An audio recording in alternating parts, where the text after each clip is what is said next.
नमस्कार। करते हैं एक और वीडियो की शुरुआत। माध्यमिक शिक्षा बोर्ड एग्ज़ाम परीक्षा आपकी जो है उच्च माध्यमिक 12वीं क्लास के लिए, तो इसके लिए जो है मॉडल पेपर नंबर 4 ये रहेगा। 3 इससे पहले हो चुके हैं, तो सभी मॉडल पेपर को आप देखें और वहाँ से जो है ज़्यादा से ज़्यादा जो है प्रश्नों को देखें ताकि आपको इसका जो है फ़ायदा मिले स्टूडेंट। और इसके अलावा एक और मैं आपको ये कहना चाहूँगा, मैंने आपको पहले भी बताया था, ये एक प्रकार से क्या है, आपका मॉक टेस्ट है। ठीक है, तो ये जो मॉडल पेपर है इनको सिर्फ मॉडल पेपर ना समझें, आप मॉक टेस्ट के हिसाब से इसको दें। ठीक है, छोटे वाले जो क्वेश्चंस आपके रहेंगे तो उनके आंसर आपको कमेंट करने हैं कि आपके जो है कितने सही होते हैं। ठीक है, तो वो आप यहाँ पर बताओगे और इससे जो है आपकी पढ़ने की जो प्रक्रिया है वो भी तेज़ होगी, तो इससे आपको बेनिफिट मिलेगा। नुकसान जो है वो आपका कुछ भी नहीं होने वाला है स्टूडेंट। ठीक है, तो बेस्ट रहेगा आपके लिए। तो मेरी राय यही है कि आप जो है जैसे ही क्वेश्चन पढ़े जाएं तो उसका आंसर आप पहले ही बता लें या अपने दिमाग में सोच लें और फिर मेरे आंसर के साथ मिलाएं। ठीक है, और फिर आप कमेंट करना कि आपके जो टोटल जो हैं एबेसेदय और रिक्स्तान, इनमें से कितने प्रश्न आपके सही हुए, और इससे आपकी पढ़ाई जो है वो अच्छी होगी। तो चलिए शुरुआत करते हैं इस वीडियो की। मैं राजीव कुमार स्वामी और स्वागत करता हूं मैं आपके अपने यूट्यूब चैनल जियोग्राफी फैक्ट 23 में। तो आइए शुरुआत करते हैं हमारे खंड ए की। और खंड ए में जो है 3 प्रश्न आपके रहेंगे, आपको पता है। तो पहले क्वेश्चन की ओर बढ़ते हैं स्टूडेंट। तो आइए चलते हैं।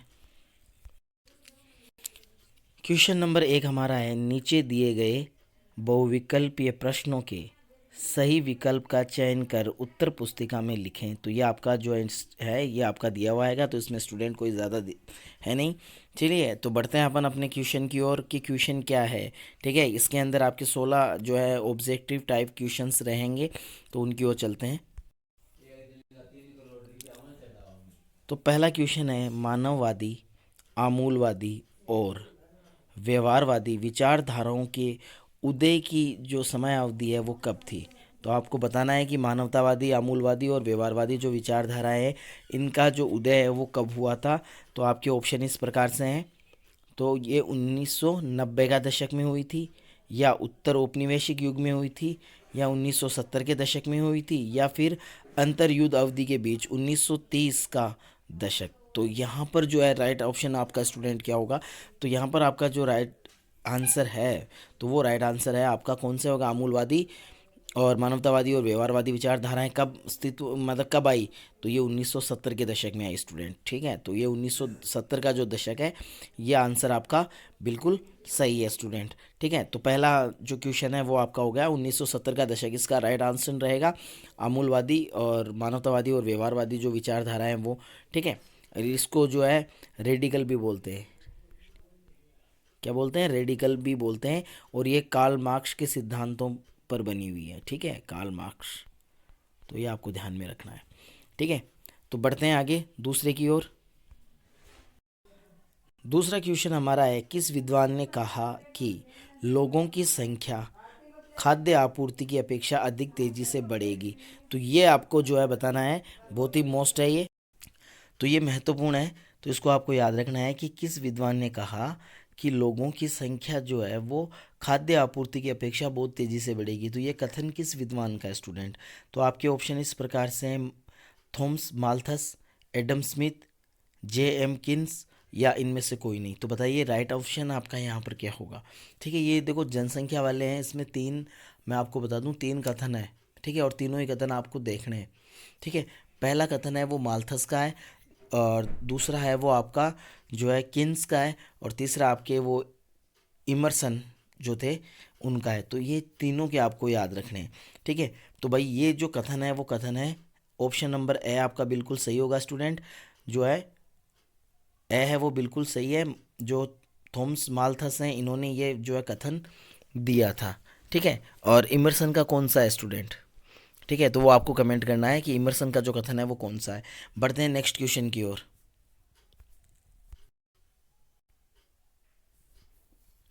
नेक्स्ट जो अपना क्वेश्चन है वो ये है, मानव विकास का प्रमुख घटक है। तो मानव विकास के प्रमुख घटक कौन कौन से हैं भाई। तो इसमें आपको बताना है, समता है, सतत पोषणीयता है, उत्पादकता है, या उपरोक्त सभी है। ठीक है, तो मानव विकास के घटक हैं। तो आपको पता है कि मानव विकास के 4 घटक हैं भाई। ठीक है, तो 4 में से 3 घटक यहाँ पर दिए हुए हैं। ठीक है, तो ऑप्शन नंबर द आपका जो है वो बिल्कुल सही हो जाएगा, क्योंकि ये तीनों ही इसके हैं। नेक्स्ट की ओर बढ़ते हैं। निम्न देशों में से किस देश में सहकारी कृषि का सफल परीक्षण किया गया? तो बताइए कौन से में किया गया था? रूस में, डेनमार्क में, भारत में या नीदरलैंड में? तो बताइए कहाँ पर जो है सहकारी कृषि है उसका सफल परीक्षण किया गया था, या उसको जो है काफ़ी ज़्यादा जो है मतलब सफलताएं मिली, तो कहाँ मिली थी? तो कौन सा ऑप्शन सही होगा स्टूडेंट? ठीक है, तो राइट ऑप्शन आपका है ब डेनमार्क जो है वो सहकारी कृषि के लिए जो था, जो काफ़ी ज़्यादा महत्वपूर्ण था। रूस के लिए आपको कमेंट करना है और बताना है कि रूस में कौन सी कृषि की जाती है। ठीक है स्टूडेंट, बढ़ते हैं नेक्स्ट की ओर।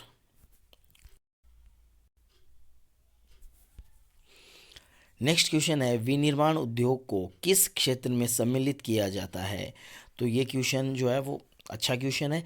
तो बताइए विनिर्माण जो है उस विनिर्माण उद्योग जो है, तो विनिर्माण उद्योग को कौन से जो है उद्योग की श्रेणियों में रखा जाता है, या कौन से क्षेत्र में रखा जाएगा? तो आपके ऑप्शन है चतुर्थक में, द्वितीयक में, प्राथमिक में या फिर तृतीयक में? तो बताइए इनमें से कौन सा ऑप्शन जो है वो आपका सही होगा कि विनिर्माण उद्योग कौन से क्षेत्र के अंतर्गत आएगा भाई? तो कौन से में आएगा विनिर्माण? विनिर्माण का अर्थ क्या होता है? हाथ से बनाना। ठीक है, बनाना मतलब बनता कहाँ है? उद्योगों में। तो उद्योग कौन से में आएंगे? ब में। ठीक है, तो द्वितीयक जो क्षेत्र है वो इसका राइट आंसर होगा। विनिर्माण है वो किस में आता है?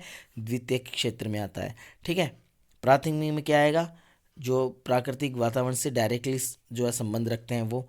ठीक है, तृतीयक में जो है आपका सेवा आएगी, और चतुर्थ में भी सेवाएं आती है, लेकिन यहाँ पर अपग्रेड रूप बढ़ जाता है। तो नेक्स्ट की ओर अपन और देख लेते हैं।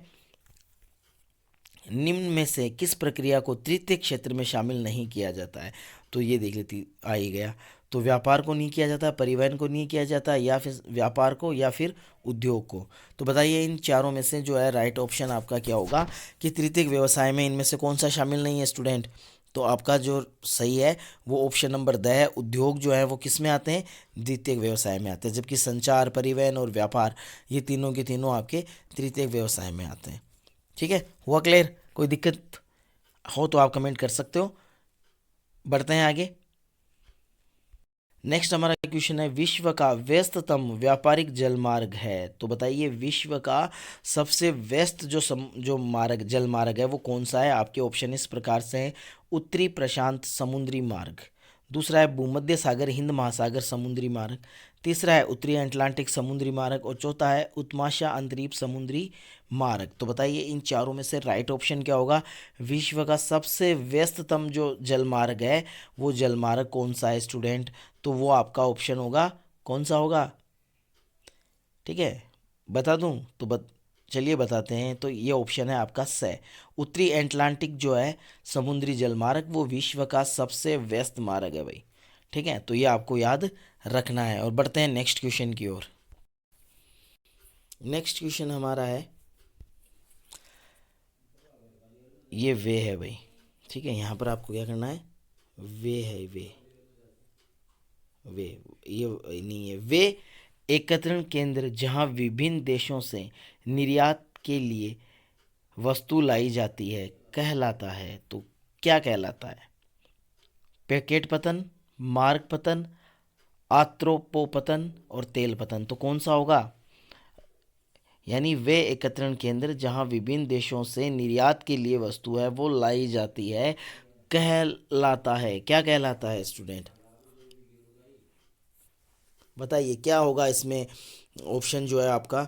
ठीक है, तो इसमें ऑप्शन आपका होगा स। ठीक है, स ऑप्शन आपका बिल्कुल सही है। आत्रोपोपतन जो है वो आपके इसी कैटेगरी में आते हैं। ठीक है, बढ़ते हैं नेक्स्ट क्वेश्चन की ओर।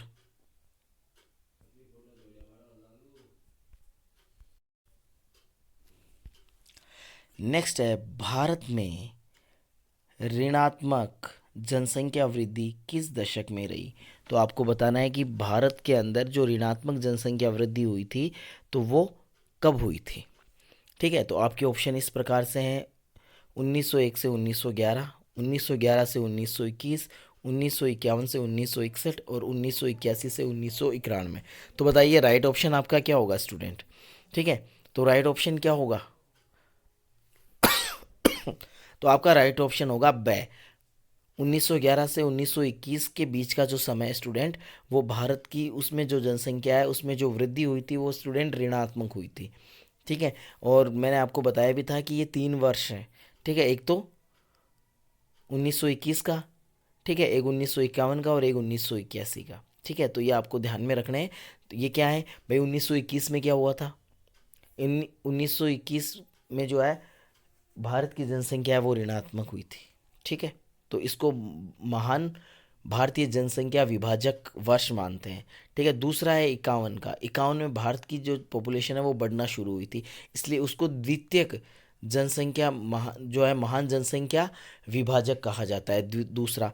तीसरा है 81। 81 के बाद में भारत की पॉपुलेशन बहुत तेज़ गति से बढ़ी, इसलिए उसको तीसरा जो है जनसंख्या विभाजक वर्ष कहा जाता है। तो बढ़ते हैं नेक्स्ट क्वेश्चन की ओर।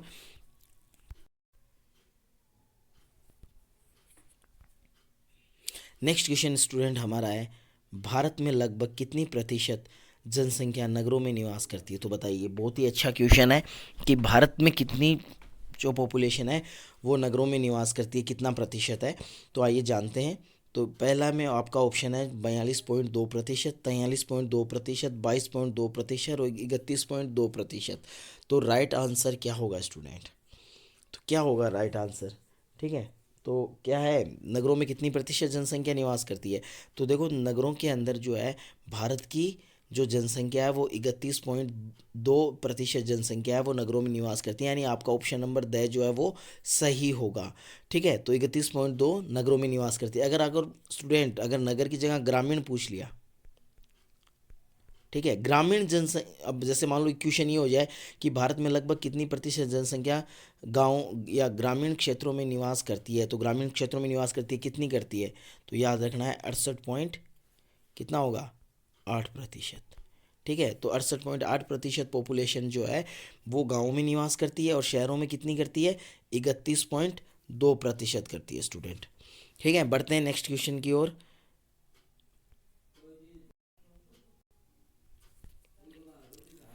नेक्स्ट क्वेश्चन है, जायद फसल किस समय अवधि है वो क्या है?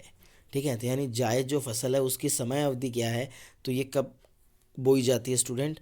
तो जून से सितंबर के महीने में, नवंबर से जनवरी के महीने में, अप्रैल से जून के महीने में और अक्टूबर से मार्च के महीने में। तो बताइए राइट ऑप्शन जो है वो आपका क्या होगा स्टूडेंट। ठीक है, जायद की फसल कब बोई जाती है बताइए। तो राइट ऑप्शन आपका है से, अप्रैल से जून के महीने में जो है जायद की फसल बोई जाती है। ठीक है, तो ये आपको याद रखना है स्टूडेंट। ठीक है, और यहाँ पर आपकी खरीफ हो जाएगी, यहाँ पर आपकी रबी हो जाएगी। ठीक है, रबी खरीफ। ठीक है, तो ये आपकी फसलें जो है वो बोई जाती हैं। ये इसमें कोई भी फसल नहीं बोई जाती है। तो ठीक है, तो आपको याद रखना है। बढ़ते हैं नेक्स्ट क्वेश्चन की ओर। नेक्स्ट अपना है 12 का, निम्न में से कौन सी नदी पश्चिमी प्रवाह की नदी नहीं है?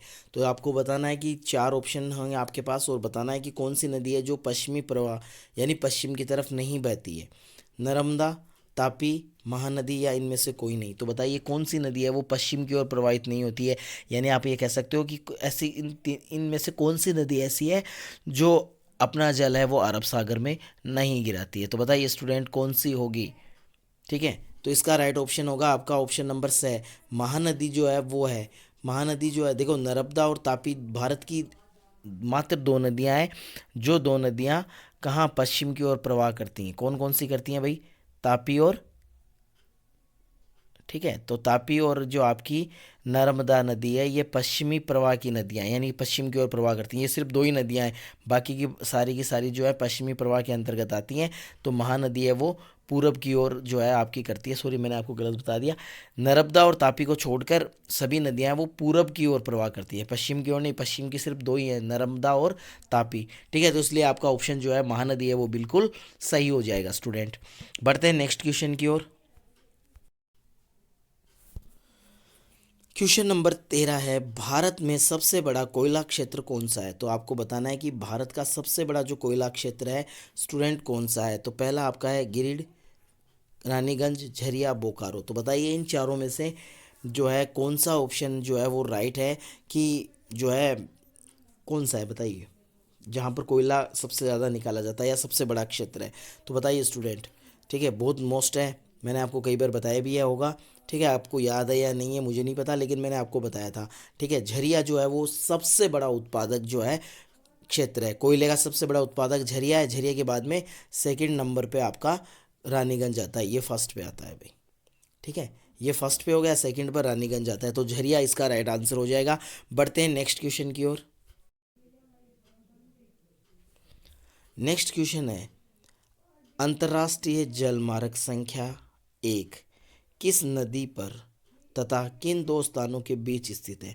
तो आपको बताना है कि राष्ट्रीय जो जलमार्ग संख्या 1 है वो पहले तो कौन सी नदी पर है, ठीक है, और उसके बाद में कौन से स्थानों के बीच में। तो आइए जानते हैं। तो ये पश्चिमी तट नहर कोटापुरम से कोलाम तक है, गंगा हल्दिया से इलाहाबाद है, ब्रह्मपुत्र सदिया से धुबरी है, उपरोक्त में से कोई नहीं। तो बताइए राइट आंसर क्या होगा। तो सबसे पहला आपको ये पता होना चाहिए कि जो आपका राष्ट्रीय जलमार्ग संख्या 1 है वो कौन सी नदी पर है, क्योंकि आपको ये पता होगा कि वो कौन सी नदी पर है, तभी आप जो है सही कर पाओगे। ठीक है, क्योंकि स्थान का कोई दिक्कत नहीं है, यहाँ पर देखो नदी के साथ स्थान भी दिए हुए हैं। ठीक है, तो यहाँ पर जो है आपका राइट ऑप्शन होगा ब। जो ये आपका राष्ट्रीय जलमार्ग संख्या 1 है वो गंगा नदी पर स्थित है। ठीक है, और हल्दिया से इलाहाबाद के बीच में। ठीक है, तो ये आपको याद रखना है। बढ़ते हैं नेक्स्ट क्वेश्चन की ओर।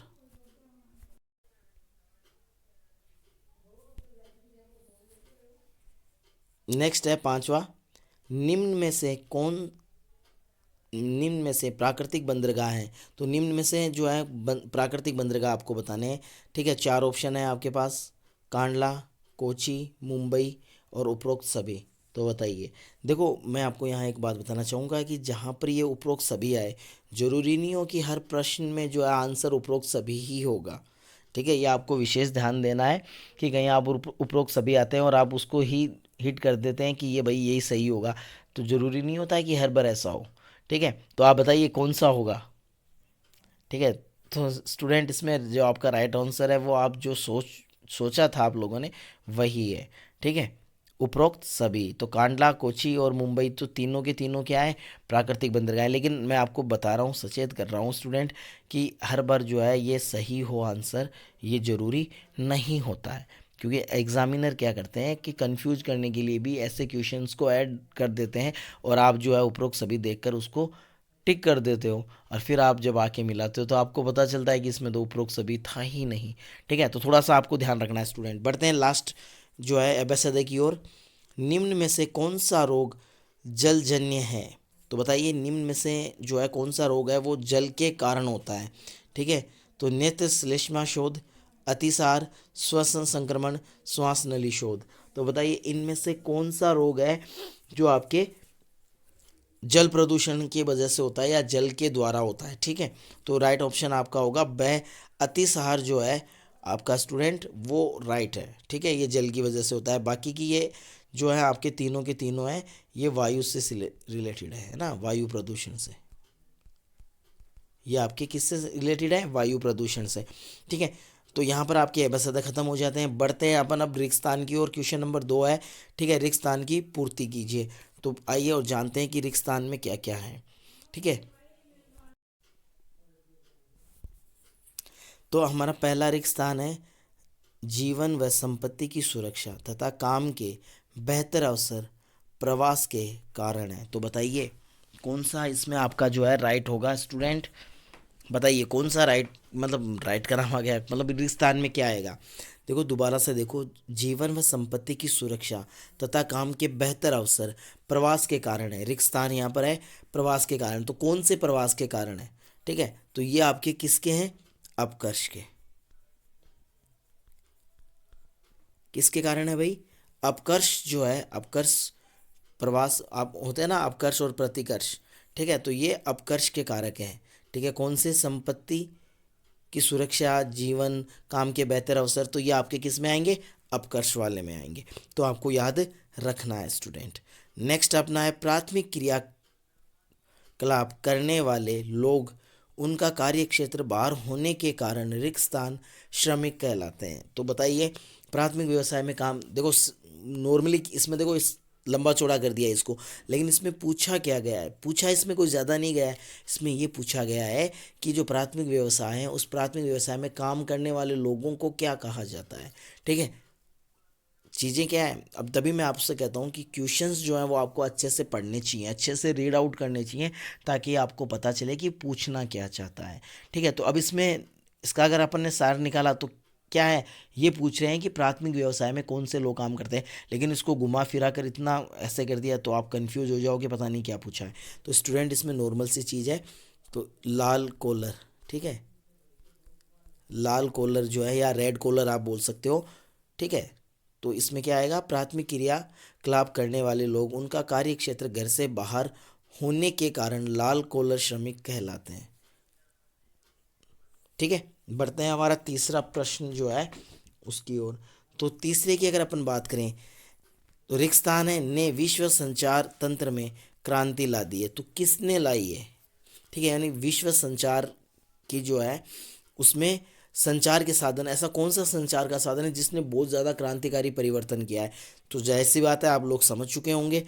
ठीक है, अगर समझ चुके हैं और मैं आंसर लिख रहा हूँ तो अगर सही हो तो वीडियो को लाइक करें।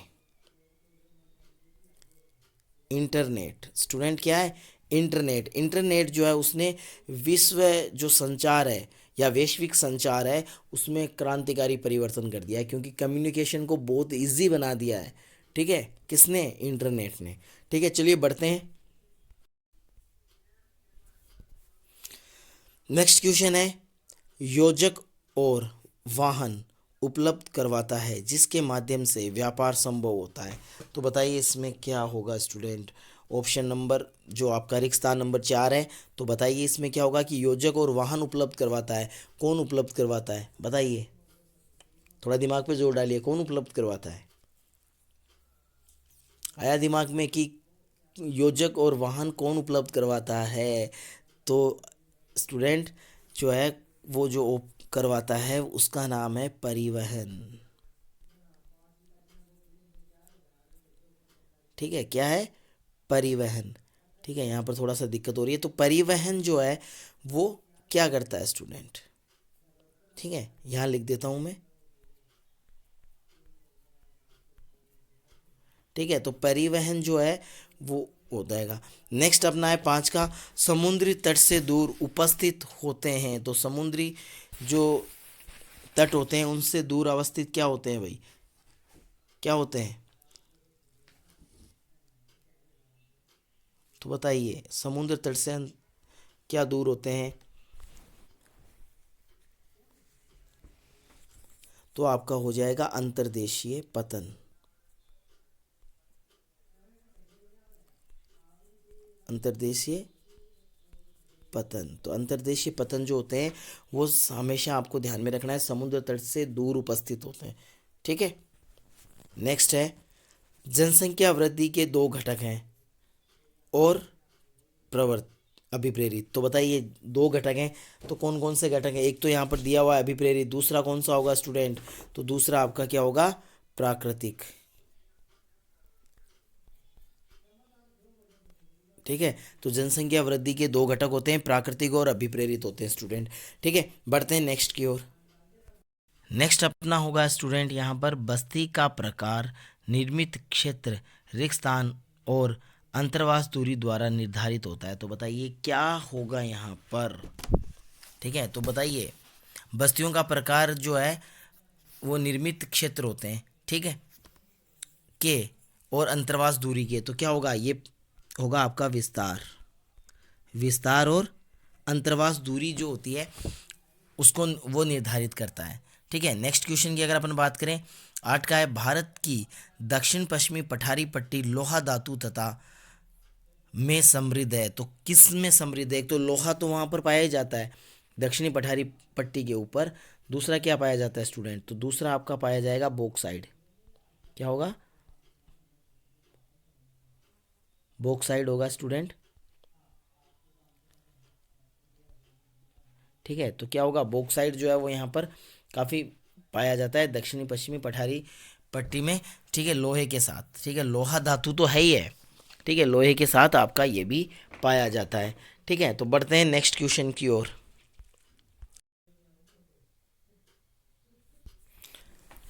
नेक्स्ट है अपना, सिंचाई व्यवस्था को संभव बनाती है। तो सिंचाई व्यवस्था है किसको संभव बनाती है, तो इसमें आपका क्या होगा स्टूडेंट, किसको किसको बनाती है, सिंचाई व्यवस्था किसको संभव बनाती है, तो बहुफसलीकरण को,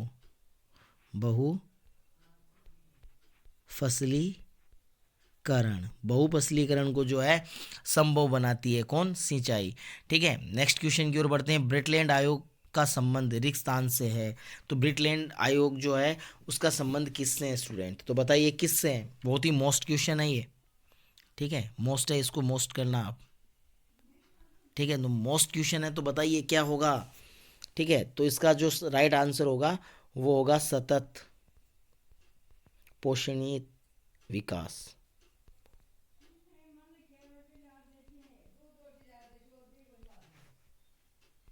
ठीक है, तो सतत पोषणीय विकास जो है उससे इसका संबंध था ब्रिटलैंड का।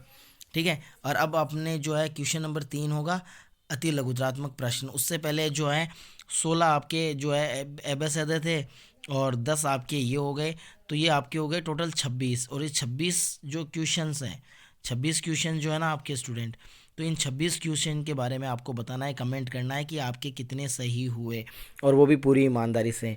मैंने कहा इसका बहुत ज़्यादा फ़ायदा आपको मिलने वाला है एग्ज़ाम में। अगर आप सभी जो मॉडल पेपर हैं उनको देखते हैं और उनके साथ चलते हैं तो बहुत ज़्यादा फ़ायदा होने वाला है, मैं गारंटी ले सकता हूँ। ठीक है, अगर आप अच्छे से करते हो तो 56 में से 56 भी आप कर सकते हो। बढ़ते हैं नेक्स्ट की ओर और जानते हैं कि इसके अंदर कौन कौन से क्वेश्चंस जो हैं वो आएंगे।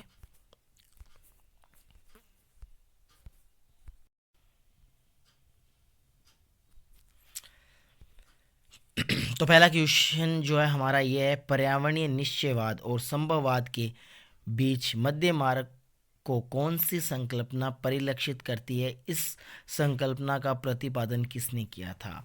तो यहाँ पर आपसे पूछा गया है कि पर्यावरणीय निश्चयवाद और जो संभववाद है, इन दोनों के बीच में जो मध्य मार्ग की जो संकल्पना है वो कौन सी है और किसने इसको प्रतिपादित किया। तो इसमें आपको पता ही होगा सभी को, इसको नवनिश्चयवाद या अथवा इसको क्या कहते हैं, रुको और जाओ निश्चयवाद के नाम से भी इसको जाना जाता है। ठीक है, तो रुको और जाओ निश्चयवाद और नवनिश्चयवाद दोनों एक ही हैं। ठीक है, और इसका जो प्रतिपादन है वो ग्रिफिथ टेलर ने किया था, यानी टेलर जो थे वो इसके थे। निश्चयवाद के कौन थे, रेड जेल। संभववाद के कौन थे, विडाल डी लाप्लास। ठीक है, और रुको और जाओ या निश्चयवाद नवनिश्चयवाद इसके ग्रिफिथ टेलर थे। ठीक है, बढ़ते हैं नेक्स्ट क्वेश्चन की ओर। नेक्स्ट क्वेश्चन हमारा है, जनसंख्या घनत्व से क्या आशय है। तो जनसंख्या घनत्व किसे कहते हैं, तो आइए देखते हैं। भूमि की प्रत्येक इकाई में उस पर निवास कर रहे लोगों की संख्या और भूमि के आकार के अनुपात को जनसंख्या घनत्व कहा जाता है। ठीक है, तो जाहिर सी है कि किसी जो भौगोलिक क्षेत्र है उस पर रह रही जो लोगों की संख्या और उसका जो भूमि का जो क्षेत्रफल का अनुपात है वही अनुपात जनसंख्या घनत्व आपका कहलाता है। ठीक है, तो ज़्यादा इसमें है नहीं, और इसको जो है प्रति व्यक्ति जो है प्रति वर्ग किलोमीटर में इसको व्यक्त किया जाता है। तो ये भी याद रखना है, इसमें नहीं पूछा गया है लेकिन डायरेक्टली ऐसा भी पूछ लिया जाता है कि जनसंख्या घनत्व को किस प्रकार प्रदर्शित किया जाता है।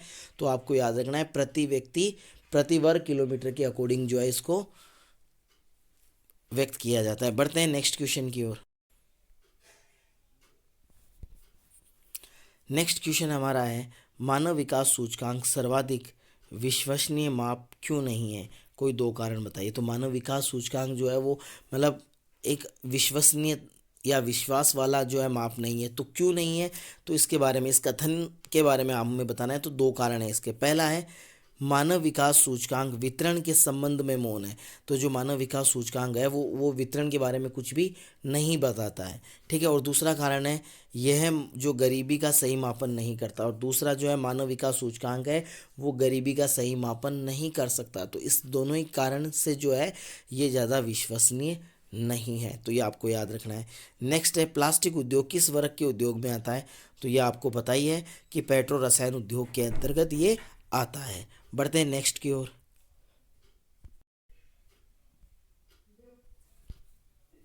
नेक्स्ट है सघन जनसंख्या वाले देशों में आंतरिक व्यापार अधिक होता है, बताइए। तो इसमें कि ज़्यादा जो जनसंख्या वाले देश होते हैं उनके अंदर आंतरिक व्यापार ज़्यादा होता है, क्यों होता है, तो क्यों होता है ये जानते हैं। क्योंकि कृषि जननी और औद्योगिक उत्पादों का अधिकांश भाग स्थानीय बाजार में ही खपत हो जाता है।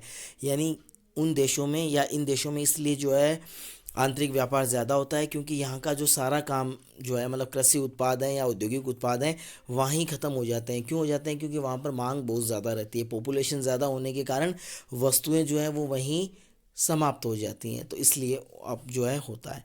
बढ़ते हैं आगे की ओर।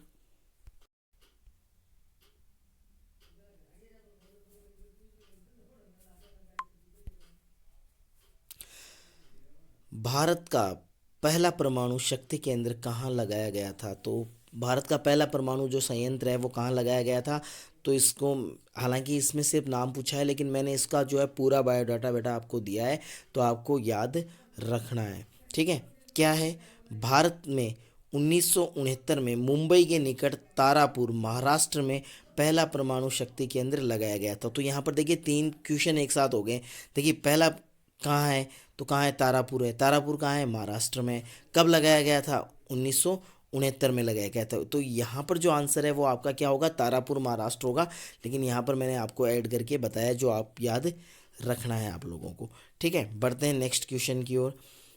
भारत की दो सर्वाधिक प्रदूषित नदियों के नाम बताएं। तो भारत की जो दो सर्वाधिक जो प्रदूषित नदी हैं वो आपकी गंगा और यमुना है, ठीक है। तो ये भारत की सबसे प्रदूषित नदियों के अंतर्गत आती हैं, तो ये आपको याद रखना है। भारत की सर्वाधिक जो प्रदूषित नदी हैं वो गंगा और यमुना है। अगर दो का पूछे तो दोनों के नाम लेने हैं, और अगर एक का पूछे तो एक का बताने हैं। बढ़ते हैं नेक्स्ट क्वेश्चन की ओर। नेक्स्ट है अपना खंड जो ब है उसकी अपन शुरुआत करते हैं, और यहाँ से जो अब आपको आंसर नहीं मिलेंगे, आपको अपनी बुक में देखने होंगे, ठीक है। लास्ट में अपन जरूर मैप के ऊपर चर्चा करेंगे। तो प्रौद्योगिकी को विकसित करने के लिए प्रकृति जो प्रकृति का ज्ञान है वो महत्वपूर्ण है। तो कोई 2-3 उदाहरण इसके स्पष्ट जो है आपको करने हैं कि किस प्रकार से जो है प्रौद्योगिकी है वो ज़रूरी है, और उसके लिए जो है प्राकृतिक ज्ञान जरूरी है। तो कौन सा होगा, पर्यावरण संरक्षण, ठीक है, या जल संरक्षण, वो ये सभी इसमें होंगे, आप जो है देख लेना। उसके बाद में वृद्धि और विकास में कोई 3 अंतर बताने हैं। तो विकास और वृद्धि में क्या अंतर है, देखो वृद्धि है वो मात्रात्मक होती है और विकास गुणात्मक होता है। वृद्धि है वो ऋणात्मक और धनात्मक दोनों हो सकती है, जबकि विकास केवल गुणात्मक होता है, ठीक है। तीसरा और कोई जैसे मतलब और भी आप कर सकते हो, जैसे वृद्धि है वो मतलब मायने नहीं रखती है, मतलब वृद्धि है वो किसी भी कंडीशन में चलती रहती है, लेकिन विकास हर किसी कंडीशन में नहीं चल सकता। तो ऐसे कुछ आपको जो है बता देने हैं। बढ़ते हैं नेक्स्ट की ओर। नेक्स्ट क्वेश्चन आपका है स्टूडेंट वो ये है, झूमिंग से क्या अभिप्राय है, स्पष्ट कीजिए। तो झूमिंग क्या है, तो ये झूमिंग कृषि है जो है जिस प्रकार से जो है लोग जो है गला कर या उसको तोड़कर या उसको जो है जंगलों को काट पीट कर आग लगाकर साफ़ की जाती है, और ये भारत के अंदर की जाती है, ठीक है। तो भारत के अंदर ये की जाती है, और भारत में कौन से पूर्वोत्तर में, ठीक है, या उत्तर पूर्वी भारत में जो है ये इसको झूमिंग कृषि के नाम से जाना जाता है। तो झूमिंग कृषि के बारे में आपको बता देना है। नेक्स्ट है विभिन्न प्रकार के भंडारों का उल्लेख कीजिए, ठीक है। तो विभिन्न प्रकार के जो भंडार हैं उन भंडारों का उल्लेख जो है आपको करना है, ठीक है। उसके बाद में नेक्स्ट अपना आ जाता है गेट के विषय में संक्षिप्त टिप्पणी लिखें। तो गेट क्या है, गेट के बारे में आपको बताना है, ठीक है। इसकी स्थापना कब हुई थी, ठीक है, और इसके सदस्य देश कैसे बने और क्या ये था, ठीक है। तो गेट जो है वो व्यापार से रिलेटेड था, जो प्रथम विश्व युद्ध के द्वितीय विश्व युद्ध के बाद में बनाया गया था, और ये विश्व व्यापार को जो है वो के लिए, और फिर इसका जो रूपांतरण है वो कर दिया गया था 24 अक्टूबर 1995 में, ठीक है। तो इसको जो है किस में बदल दिया गया था, WTO में बदल दिया गया था। तो इस प्रकार से आपको इसके बारे में जो है टिप्पणी लिखनी है। बढ़ते हैं नेक्स्ट क्वेश्चन की ओर। तो नेक्स्ट क्वेश्चन अपना हो जाता है स्टूडेंट नौका। तो क्या है आइए जानते हैं। तो भारत के प्रमुख राज्यों में अन्य राज्यों की अपेक्षा श्रम सहभागिता उच्च क्यों है। तो इसके लिए आपको कारण बताने हैं। जैसे मान लो हिमाचल प्रदेश में श्रम सहभागिता ज़्यादा है, तो वहाँ पर क्या है भाई, प्राथमिक व्यवसाय है वो ज़्यादा होता है, लोग कम पढ़े लिखे हैं, इसलिए जो है प्राथमिक व्यवसाय को ज़्यादा महत्व देते हैं। तो ऐसे कुछ कारण हैं, तो उन कारणों के बारे में आप जो है बुक में देखकर लिख सकते हैं। नेक्स्ट हमारा हो जाता है मानव बस्ती किसे कहते हैं। मानव बस्ती निर्माण का प्रमुख आधार क्या होता है। तो मानव बस्ती क्या होती है भाई, जहाँ मनुष्य जो है आवास या घरों के रूप में जो है सकूल पाया जाता है, यानी जो समूह पाया जाता है उसे मानव बस्ती कहते हैं। ठीक है, और मानव बस्ती का जो निर्माण है उसका प्रमुख आधार क्या है। ठीक है, तो वो चीज़ें आपको यहाँ पर आ जाएंगी। फिर क्या है, कंडल क्या है समझाइए। तो कंडल क्या है, तो कंडल जो है क्या होता है, देखो कंडल जो है समुद्री किनारे के ऊपर या समुद्री तटों के ऊपर पाया जाता है। जैसे आपकी लेंगुन झीलें नहीं होती क्या, तो लेंगुन झीलों के से जो क्षेत्र होते हैं उन क्षेत्र को कंडल कहा जाता है, और ये केरल में भारत में पाई जाती हैं। ठीक है, और यहाँ पर जो है नौका दौड़ वगैरह और वो भी सब जो है वो करवाई जाती है। एक प्रकार से आप ये भी कह सकते हो कि ये मतलब समुद्र का हिस्सा होता है लेकिन समुद्र से अलग होता है। तो बाकी का आप इसमें देख लेना है। नेक्स्ट आपका है कोची बंदरगाह पर संक्षिप्त टिप्पणी लिखें। तो कोची बंदरगाह पर जो है उस पर आपको जो है टिप्पणी लिखनी है। तो कोची बंदरगाह कहाँ है, केरल में स्थित है। ठीक है, इसकी जो विकास है वो कैसे हुआ और क्या हुआ और कौन से देशों से इसका व्यापार होता है, तो ये चीज़ें इसके अंदर आएंगी। ठीक है, बढ़ते हैं नेक्स्ट की ओर। तो नेक्स्ट हमारा हो जाता है वायु प्रदूषण के प्रमुख स्रोत बताइए। तो वायु प्रदूषण है वो किसके किन किन से होता है। तो भाई प्रमुख स्रोत औद्योगिक जो है औद्योगिकों द्वारा छोड़े जाने वाला धुआं, मोटर गाड़ियों द्वारा छोड़े जाने वाला धुआं, जीवाश्म ईंधन का दहन। ठीक है, तो ये सारे ही कारक जो हैं आपके वायु प्रदूषण के अंतर्गत आते हैं। ठीक है, तो इनको आप जो है डीपली देख लेंगे। ठीक है, बढ़ते हैं नेक्स्ट की ओर। नेक्स्ट अपना आ जाता है खंड स। यहाँ पर स्टूडेंट आपका हो जाएगा। तो खंड स के बारे में जो है पढ़ेंगे और कौन कौन से क्वेश्चंस जो हैं वो। तो यहाँ पर देखिए खंड सैम के अंदर आपका दिया हुआ है क्वेश्चन नंबर 14। ठीक है, तो इसके अंदर है कुटीर उद्योग की प्रमुख विशेषताएं बतानी। तो कुटीर उद्योग की विशेषताएं क्या होती हैं। ठीक है, मान लो ये जो है छोटे कारखानों में घरों में जो है इसको चलाया जा सकता है। इसमें अवैतनिक श्रमिक होते हैं। ठीक है, और इसमें जो है स्थानीय मांग के आधार पर जो है वस्तुएं बनाई जाती हैं, उनको बेच लिया जाता है, या घर के लिए वस्तुएं बनाई जाती हैं। ठीक है, तो उसके हिसाब से इसको जो है पालन वगैरह किया जाता है। तो ये इसमें कुछ होगा। ठीक है, नेक्स्ट अपना अथवा में इसके स्वामित्व के आधार पर उद्योगों के प्रकार बताइए। तो उद्योगों के प्रकार स्वामित्व के आधार पर कितने होते हैं स्टूडेंट, 3 होते हैं। 3 कौन कौन से, सार्वजनिक, ठीक है, निजी और मिश्रित। मिश्रित कह दो या फिर आप इसको जो है संयुक्त भी बोल सकते हो। ठीक है, यानी जिस पर सरकार का अधिकार होता है सार्वजनिक, जिस पर व्यक्ति का अधिकार होता है निजी। मिश्रित सरकार और निजी दोनों सेक्टर में होते हैं। ठीक है, तो ऐसे मिश्रित या संयुक्त जो है वो कह सकते हैं। बढ़ते हैं नेक्स्ट की ओर। नेक्स्ट है हमारा 15 का क्या है, भारत के प्रमुख 3 तेल क्षेत्रों का वर्णन कीजिए। तो भारत के 3 जो तेल क्षेत्र हैं उनके बारे में बताना है। तो कौन सा, देखो कोई भी 3 आपको जो है चूज़ कर लेने। जैसे आपका क्या हो जाएगा, पहला आपका क्या हो जाएगा, तो पहले में आपके आ जाएगा डिगबोई, है ना, असम, असम वाला क्षेत्र। ठीक है, असम, गुजरात, क्या हो जाएगा गुजरात, और मुंबई हाई, मुंबई हाई। तो ये आपके जो है 3 क्षेत्र हैं, तो उनके बारे में आपको बता देना है। अथवा के अंदर दिया हुआ है भारत में निम्न खनिज पत्तियों पर टिप्पणी लिखें। ठीक है, पट्टियां हैं भाई, ये क्या है, पट्टियां। भारत में निम्नलिखित खनिज पट्टियों पर टिप्पणी लिखें। तो पहला आपका है उत्तर पूर्वी पठारी प्रदेश और दूसरा है दक्षिण पश्चिमी पठारी प्रदेश। तो ये तो कौन सा हो गया, छोटा नागपुर वाला पठार वाला हिस्सा होगा, छोटा नागपुर पठार। ठीक है, इसमें कौन से आ जाएंगे, आपके छोटे नागपुर के पठार के आसपास जितने भी राज्य हैं वो इसमें आ जाएंगे। यहाँ लोहा अयस्क, कोयला, मैग्नीज वगैरह आदि पाए जाते हैं।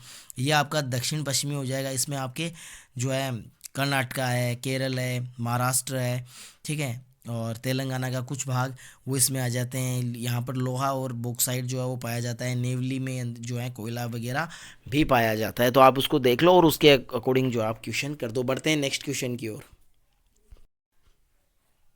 तो नेक्स्ट हमारा हो जाता है भारतीय राष्ट्रीय जल नीति 2002 की किन्हीं 3 प्रमुख विशेषताओं का उल्लेख कीजिए।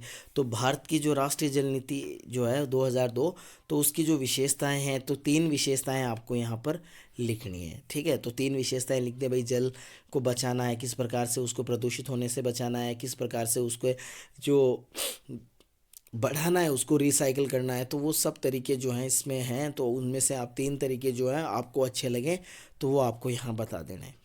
इसके अथवा में है जल संभर विकास से संबंधित किन्हीं 3 परियोजनाओं के बारे में लिखें। तो जो जल संभरण विकास से संबंधित किन्हीं जो 3 परियोजनाएं हैं उनके बारे में लिखना है। तो वो आपकी बुक में दी हुई है, तो आप वहाँ से देखकर लिख सकते हैं स्टूडेंट। बढ़ते हैं नेक्स्ट की ओर। नेक्स्ट अपना आ जाता है खंड द आ जाता है स्टूडेंट, और इसमें निबंधात्मक प्रश्न है। 2 आपके निबंधात्मक हैं। पहला आपका है चलवासी पशुचारण और वाणिज्य पशुचारण में अंतर कीजिए। ठीक है, तो आपको अंतर बताना है, तो बता देंगे कि भाई चलवासी जो पशु हैं वो एक स्थान से दूसरे स्थान पर भटकते हैं, ये और ये एक बाड़े के अंदर होते हैं। ये इनमें जो है वैज्ञानिक विधि या परंपरागत विधियाँ होती हैं, इसमें वैज्ञानिक होती है। इसमें पैसे कम लगते हैं, इसमें अधिक लगते हैं। ठीक है, इसमें प्रजनन पर विशेष ध्यान दिया जाता है, इस पर नहीं, मतलब इतना कोई खास सा ध्यान नहीं दिया जाता। इसमें विभिन्न प्रकार के पशु पाए जाते हैं, जबकि इसके अंदर एक ही प्रकार के पशु पाए जाते हैं। तो ये आप देख लेना, तो इसके हिसाब से। अथवा के अंदर है सहकारी कृषि और सामूहिक कृषि में अंतर बताना है। तो अंतर देखो, वैसे तो आपके कुछ है नहीं। ठीक है, यानी ऐसा कुछ है नहीं कि आप वहाँ पर अंतर लिखे हुए हैं। तो आपको क्या करना है, सहकारी कृषि और जो सामूहिक कृषि है उन दोनों को जो है एक दूसरे के अपोजिट लिखना है। भाई जैसे इसकी शुरुआत डेनमार्क में हुई, इसकी शुरुआत रूस में हुई। ठीक है, इसमें कौन सी फसलें हैं, इसमें कौन सी फसलें हैं। ठीक है, ये जो है कौन से चीज़ें जो हैं वो उत्पादन के लिए ये हुई। ठीक है, तो इस प्रकार से जो है खेतों का आकार वगैरह, तो ये सब इसके अंदर आ जाएंगे स्टूडेंट। बढ़ते हैं नेक्स्ट की ओर। नेक्स्ट क्वेश्चन है 18 का, भारत में चाय तथा कॉफ़ी की कृषि का विवरण देते हुए उसके उत्पादन क्षेत्र लिखिए। तो ये बहुत बढ़िया क्वेश्चन है, मोस्ट क्वेश्चन है ये। ठीक है, तो इसमें देखो चाय और कॉफ़ी के बारे में बताना है। भाई चाय कहाँ होती है, असम में होती है। ठीक है, तो असम, इसके बारे में, चाय के बारे में बताना है। सबसे पहले चाय के बारे में बताना है कि चाय जो है वो कैसे इसकी शुरुआत हुई, क्या हुई, कहाँ पर, कैसी ढालों पर, कैसी जगहों पर जो है ये बोई जाती है, तो वो हो जाएगा। फिर असम है। ठीक है, इसके अलावा दार्जिलिंग है, और भी जलपाईगुड़ी, ठीक है, कूच बिहार। ठीक है, इसके अलावा तमिलनाडु की भी नीलगिरी पहाड़ियों पर जो है चाय की खेती की जाती है, तो वो हो जाएगा। कॉफ़ी की बात करें तो कॉफ़ी कहाँ होती है, क्या होता है। ठीक है, तो वो आपको बता देना है। उसके बाद में अथवा में भारतीय कृषि की कोई 4 समस्याएं जो हैं वो बतानी है, तो उनकी व्याख्या करनी है। तो भारतीय कृषि की देखो, वर्षा की अनियमितता, अनिश्चितता। ठीक है, इसके अलावा और भी कई चीज़ हैं, सूखे प्रभावित क्षेत्र, बाढ़ की स्थिति। ठीक है, तो ऐसे करके जो 4 जो है आपके, वो आपको करने हैं। तो वो 4 आप, कोई भी 4 आप याद कर सकते हो स्टूडेंट। बढ़ते हैं नेक्स्ट क्वेश्चन की ओर। खंड ये जो है अपना है, खंड ये के अंदर जो है आपसे जो है विश्व का मानचित्र है। इस विश्व के मानचित्र में आपसे जो है 4 चीज़ें भरवाई गई, समुद्री पतन भरवाए गए हैं। पहला मेलबोर्न, मुंबई, केप टाउन और न्यूयॉर्क। तो स्टूडेंट सबसे पहले आपको ये पता होना चाहिए, तो मेलबोर्न कहाँ है स्टूडेंट, ऑस्ट्रेलिया में। ठीक है, मुंबई भारत में, केप टाउन अफ्रीका में, और न्यूयॉर्क अमेरिका में। ठीक है, तो यहाँ पर आपको दिख नहीं रहा है, लेकिन मैं एक बड़े मैप जो है वो दिखा दूंगा, तो वहाँ पर आपको याद रखने ही है। ठीक है, बढ़ते हैं नेक्स्ट की ओर।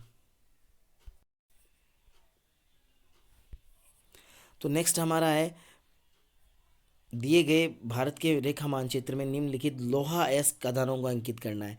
तो पहला आपका मयूरभंज है, दूसरा तुमकुर है, तीसरा दुर्ग है, और चौथा रत्नागिरी है। तो ये कहाँ कहाँ है स्टूडेंट, तो आपका मयूरभंज उड़ीसा में है, तुमकुर कहाँ है, कर्नाटका में।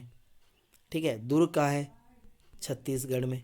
ठीक है, और रत्नागिरी महाराष्ट्र में। ठीक है, ये है। अब आइए चलते हैं, इन दोनों के ही मैप जो है अपन देखते हैं कि मैप जो है वो क्या होंगे। ठीक है, तो यहाँ पर आप देखो, मैप देख सकते हो, विश्व का मैप है। और विश्व के मैप में हमें क्या पूछे गए थे, जो है क्या पूछे गए थे स्टूडेंट, पतन पूछे गए थे। क्या पूछे गए थे, पतन। ठीक है, तो यहाँ पर पतन की अगर अपन बात करें तो 4 हैं आपके। ठीक है, आप यहाँ पर अच्छे से इसको देख सकते हो। पहला आपका जो है वो है न्यूयॉर्क, तो न्यूयॉर्क यहाँ है स्टूडेंट। ठीक है, जो है संयुक्त राज्य अमेरिका में है। ठीक है, हो गया। उसके बाद में मुंबई, मुंबई आपको पता ही है कि कहाँ है, तो मुंबई जो है वो आपको भर देनी है। ठीक है, ये न्यूयॉर्क हो गया। अब उसके बाद में केप टाउन। केप टाउन जो है दक्षिणी अफ्रीका का जो नीचे का हिस्सा है, उसमें आप ये कह सकते हो दक्षिणी पश्चिमी जो कोना है, इस कोने के ऊपर या कॉर्नर के ऊपर जो है आपका केप टाउन है। मेलबोर्न जो है वो ऑस्ट्रेलिया में नीचे की तरफ जो बीच वाला हिस्सा है, तो यहाँ पर है। ठीक है, तो आप यहाँ पर जो है अच्छे से इसको देख सकते हो मेलबोर्न को। तो न्यूयॉर्क, मुंबई, मेलबोर्न और केप टाउन आपके हो गए समुद्री पतन, तो आप इसको ज़रूर देखें। ठीक है, अब नेक्स्ट की अगर अपन बात करें तो अपन नेक्स्ट की तरफ बढ़ते हैं। तो नेक्स्ट में आप देख सकते हो भारत का मैप है, और इसमें आपको क्या है, लोहा अयस्क खदानें पूछी हैं। ठीक है, लोहा अयस्क। ठीक है, तो लोहा अयस्क की जो खदानें हैं या खाने हैं वो पूछी हैं। तो सबसे पहले अपन मयूरभंज की बात करेंगे। तो मयूरभंज जो है वो आपका उड़ीसा और जो ये आपका पश्चिमी बंगाल है, और जो आपका झारखंड आता है यहाँ इस बॉर्डर के ऊपर जो है आपका है। ठीक है, उसके बाद में तुमकुर जो है वो आपके बेंगलुरु के ठीक ऊपर है भाई। ठीक है, आपको दिख रहा होगा ये जो डॉट लगा हुआ है ब्लैक कलर का नीचे की तरफ, ये बेंगलुरु है, और बेंगलुरु से जो ऊपर है वो तुमकुर है। ठीक है, रत्नागिरी की बात करें तो रत्नागिरी भी जो है आपको अच्छे से दिख रहा होगा स्टूडेंट कि यहाँ पर रत्नागिरी है। उसके बाद में अपन दुर्ग की बात करें तो दुर्ग है आपका छत्तीसगढ़ में। तो छत्तीसगढ़ ये आपका है। तो यहाँ पर जो छत्तीसगढ़ की राजधानी है रायपुर, रायपुर से ठीक ऊपर जो है दुर्ग जो है वो होता है। ठीक है, जिला है। ठीक है, तो यहाँ पर आपको याद जो है वो देख लेने हैं। मयूरभंज उड़ीसा में है, तुमकुर ये आपका कर्नाटका है। ठीक है, ये वाला पोर्शन जो है वो आपका किसका है स्टूडेंट, कर्नाटका का है। ठीक है, ये वाला हिस्सा जो है वो आपका महाराष्ट्र का है। ठीक है, और ये वाला जो हिस्सा है ये आपका छत्तीसगढ़ है, और ये वाला आपका क्या है, उड़ीसा है। ठीक है, उड़ीसा के इधर जो है ये वाला पोर्शन है आपको, ये पश्चिमी बंगाल है, ये झारखंड है। ठीक है, तो ये इस हिसाब से जो है।